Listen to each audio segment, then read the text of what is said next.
चालू करायचं का? क्लास चालू करायच्या आधी मला थोडी इन्स्ट्रक्शन द्यायची आहे तुम्हाला. ठीक आहे? तुमच्यापैकी प्रत्येक जण फेसबुक, इंस्टावर वगैरे असणारच. बरोबर? इवन युट्यूब सुद्धा तुम्ही नेहमी चेक वगैरे करत असणार. ओके? बरोबर ना?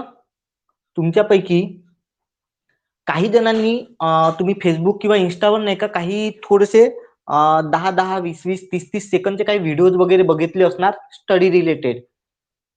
ओके, बघितले असणार प्रत्येकाच्याच नाही का, आमच्या पण टाइमलाईनवर कधी कधी मधामधात नाही का दिसत असतात.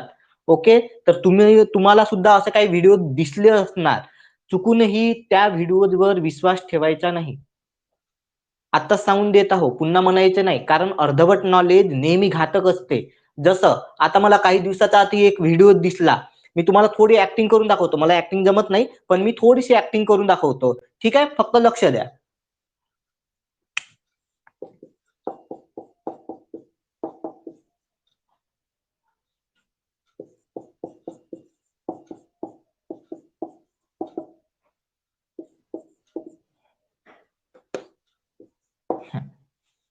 असा वाला एक व्हिडिओ सध्या आम्हाला नाही का माझ्या फेसबुकवर वगैरे दिसला. खूप साऱ्या जणांनी सुद्धा हा व्हिडिओ बघितला असेल. तुम्ही बघितला किंवा नाही मला माहिती नाही, पण जर का तुमचं फेसबुक, इंस्टाग्राम असेल तर तुम्ही नक्की अशा टाईपचे काही काही व्हिडिओ तुम्हाला दिसले असणार. जास्त मोठे नाही राहत, जास्तीत जास्त हार्डली 10 सेकंड 20 सेकंडचे वगैरे असतात. ओके, आणि याला अशा व्हिडिओना लाईक सुद्धा 30-30, 40-40 हजार असते, आणि त्याच्यावरच्या कमेंट सुद्धा एवढ्या भारी भारी असतात. वाह सर क्या बढ़िया लॉजिक है, किती कितना गजब की आप ऑनलाइन क्लासेस लेते हो क्या सर, हमें आपसे कोचिंग लेनी, असे तसे एवढ्या भारी भारी कमेंट असते की हद नाही. ओके, पण एक गोष्ट लक्षात ठेवा, अर्धवट नॉलेज नेहमी घातक असते. ते व्हिडिओवाले हे कधीच नाही सांगत की ही मेथड प्रत्येक गोष्टीवर फॉलो होते का, प्रत्येक क्यूब रूट वर फॉलो होते का. जसं इथे मी नाही का 512 हा कशाचा क्यूब रूट आहे, 8चा. बरोबर आहे, बरोबर आहे. आणि असं फाईन केलं त्यांनी. ठीक आहे, मग आता आपल्या या नियमानुसार मला सांगा बरं, याचा आन्सर किती यायला पाहिजे. तुम्ही सांगा मला याचं आन्सर किती यायला पाहिजे. हे सोडून द्या, याचं आन्सर किती यायला पाहिजे सांगा बरं. या नियमानुसार किती येणार, या नियमानुसार किती यायला पाहिजे. 9, 4 आणि 3 7, 10 किती यायला पाहिजे. 10, 9 नाही. ओके, पण आता मला एक गोष्ट सांगा, 343 10चा क्यूब रूट आहे का. 10चा क्यूब रूट तर किती होते, 10,000 होते ना, होते की नाही. हा क्यूब रूट कितीचा आहे, 7चा आहे की नाही. खरं खरं सांगा, आहे की नाही. हा क्यूब रूट 7चा आहे. 7चा क्यूब होतो असतो 307चा क्यूब किती होत असतो, 343. 10चा होणार का. मग आता विचार करा, जे लोक मूर्खासारखे तिथे पागलासारखे कमेंट करत होते त्यांना अशीच सवय नाही लागणार का. इव्हन त्या व्हिडिओमध्ये पक्कच सांगत सुद्धा नाही की नाही का तुम्ही ही मेथड प्रत्येक ठिकाणी नाही लागू करू शकत, असं सुद्धा सांगत नाही. आता विचार करा, जर का तुम्ही सरळ सरळ प्रिपरेशनला लागले म्हणायचे आणि असे व्हिडिओ बघून नाही का आपण खूप एक्साइट होतो, नाही यार का जबरदस्त ट्रिक आहे, खूप मस्त शॉर्ट ट्रिक आहे आणि आपल्याला इझिली जमून जाईल, पण पोरगा मग प्रत्येक ठिकाणी हेच ट्रिक वापरण तर कसं जमणार. तुम्ही विचार करा, तुमचे फुकटचे मार्क्स वेस्ट नाही जाईल का. म्हणून मी तुम्हाला म्हणत असतो, खूप सारे युट्यूबवर तुम्ही बघितले असणार तर खूप सारे व्हिडिओ फेक असतात. स्टडी रिलेटेड नाही म्हणत मी, पण बाकी जर technology, mobile setting, PC setting किंवा इलेक्ट्रॉनिक्सशी रिलेटेड ज्या काही असतात ना, टेक्नॉलॉजी रिलेटेड, त्या साऱ्या जसं हॅकिंग वॅकिंग जर का तुम्हाला इंटरेस्ट असेल तर त्यावरचे पूर्ण व्हिडिओ पूर्णपणे फेक असतात.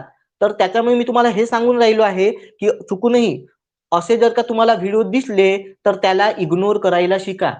ओके, ते डोक्यात बसवून घेऊ नका, कारण खूप सारे तुमच्यासारखे स्टुडंट आहे, आमच्यासारखे स्टुडंट्स आहे म्हणू शकता तुम्ही.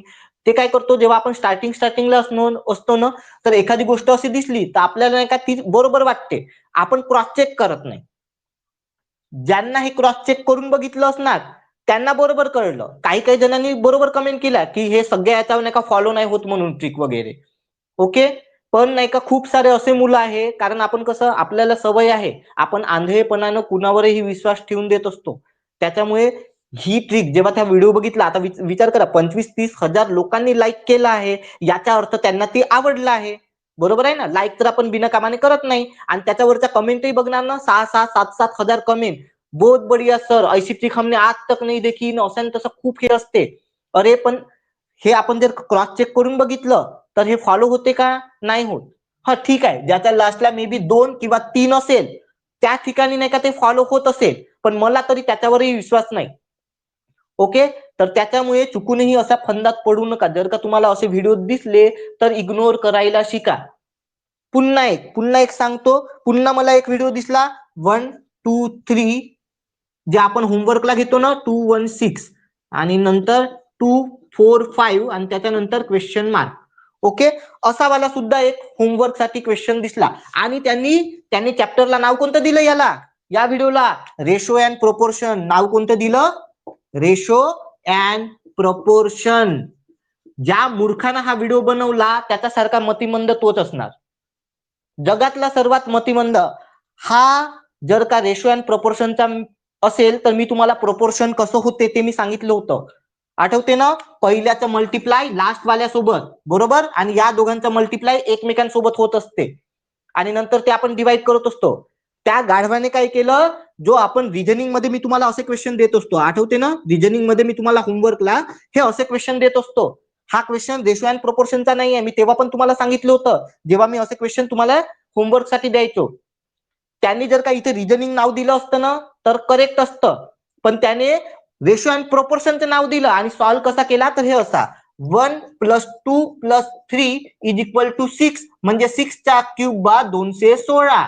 तर मग 2 4 5 चं काय होणार? तर 2 + 4 + 5 = हे किती होणार? 11. तर 11 चा क्यूब किती होणार? तर 1131 की 1331? 1331.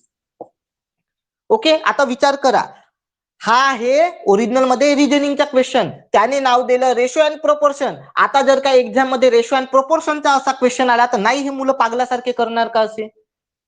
आणि त्यांना माहित पण नाही की हा रूल प्रत्येक ठिकाणी लागणार आहे का? प्रत्येक ठिकाणी हे आपण प्लसच करतो का? प्रत्येक वेळी काही ना काही वेगळा रूल लागते की नाही? मी तुम्हाला कितीतरी वेळा अशा टाईपचे होमवर्क दिलाय, प्रत्येक वेळी आपण काही ना काही डिफरंट रूल लावला की नाही? कधी प्लस, कधी मल्टिप्लाय, कधी मायनस, कधी डिव्हिजन, कधी स्क्वेअर, कधी क्यूब. काय नाही केलं आपण. आणि यांनी नाही का हा असा एक रूल शिकवून दिला. याला पण 35-30 हजार नाही का लाईक.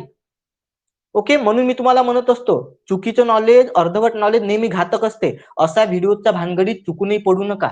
जर तुम्हाला सवय असेल तरी सुद्धा तुम्ही पुन्हा युट्यूबवर सुद्धा आपण खूप सारे व्हिडिओ वगैरे बघतो. त्याच्यातले सुद्धा जर का एकदम असे शॉर्ट व्हिडिओ असतील ना तर खूप सारे फेकच असतात. फेक म्हणजे त्या ती जी मेथड आहे म्हणायची ते फक्त एखाद्याच गोष्टीसाठी लागू होते. जसं आता इथे ठीक आहे 5 + 1 + 2 = 8, 8चा क्यूब आहे 512, इथपर्यंत ठीक आहे. पण 343 वर आपण हा रूल लावू शकतो का? नाही लावू शकत. त्याच्यामुळे याला आपण मेथड नाही म्हणू शकत. लक्षात ठेवा, शॉर्ट ट्रिक कोणती असते? जेव्हा 99 किंवा 90% तरी गोष्टीवर नाही का ती फिट बसत असेल ना त्याला आपण ट्रिक म्हणत असतो. याला ट्रिक नाही म्हणत. हा मूर्खपणा आहे. तर अशा गोष्टीच्या भानगडीत चुकूनही पडू नका. क्लिअर का? काय सांगत आहो मी, समजलं ना तुम्हाला?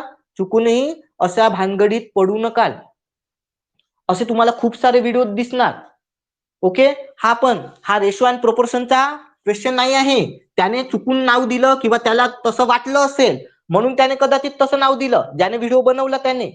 ओके, आणि चांगलाच होता. म्हणजे असं तर वाटत होतं की क्लास घेत असेल किंवा काही म्हणून, पण ते त्याचं त्याला माहिती. पण त्याने असं नाव देऊन नाही का गडबड केली, खूप मोठी गडबड केली. आता मुलं नाही का रेशो अँड प्रोपोर्शन मध्ये तसे क्वेश्चन आले तसाच नुसार सॉल्व्ह करणार.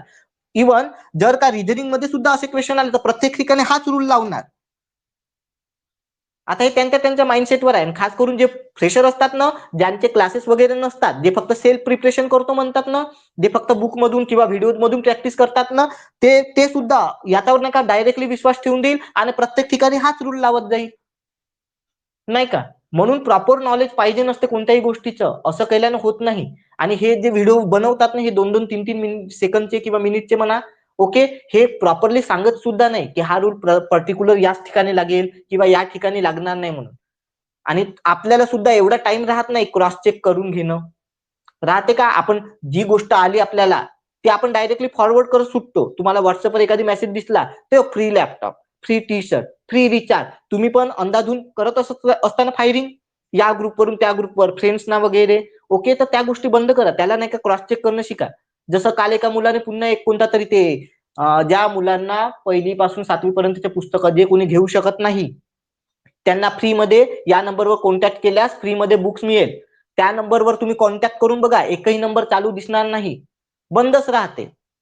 खूप सारे ते उज्ज्वल योजना एक निघली होती, उज्ज्वला की कोणती तरी योजनाच्या नावाखाली करत होते, की ज्या 12वी पास मुली आहे त्यांना 50,000 रुपये मिळणार आहे म्हणून.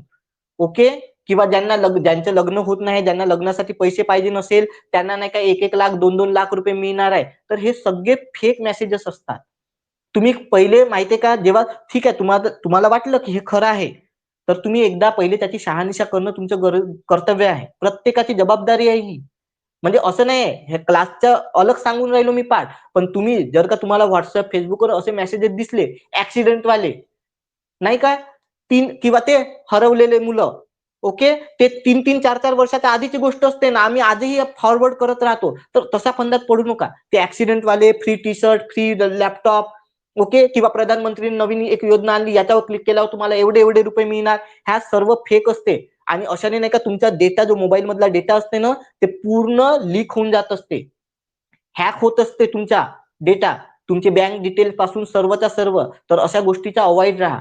आणि पुन्हा ते रात्री 12 वाजता किंवा 3 वाजता ते किरण जाणार आहे बा, तर मग मोबाईल तुम्ही स्विच ऑफ करून ठेवा, नाहीतर स्फोट होईल न असेल तसे फालतूचे ते मेसेजेस असतात. त्या फक्त अफवा असते. तर तशा गोष्टीवर विश्वास ठेवायचा नाही. आणि असे म्हणजे कोणाचं भलं करायचं आहे या हिशोबाने जर का कोणती पोस्ट आली म्हणायची, तर पहिले त्याला चेक करायचं, क्रॉस चेक करायचं. ते जे कॉन्टॅक्ट नंबर असतात ना, त्याच्यावर कॉल करून बघायचा. लागत असेल तर ठीक, म्हणजे आहे म्हणायची खरी. पण लागत नसेल तर ते फेक आहे असं समजून जायचं आणि चुकूनही दुसऱ्यांना फॉरवर्ड करायचं नाही. कारण प्रत्येक जण विचार नाही करत. प्रत्येक जण अरे यार चांगलं दिसत आहे, चला करा फॉरवर्ड, असं असते. तर अशा गोष्टीच्या दूर राहाल. तुम्हाला जर एक चांगलं जागरूक नागरिक बनायचं असेल, जबाबदार नागरिक बनायचं असेल, तर यानुसार थोडे फॉलो करा रूल. ओके. प्रत्येक गोष्टीला क्रॉस चेक करायला शिका. ठीक आहे. चला झालं लेक्चर माझं. आता येतो मी. काल मी होमवर्कसाठी एक क्वेश्चन दिला होता. ओके.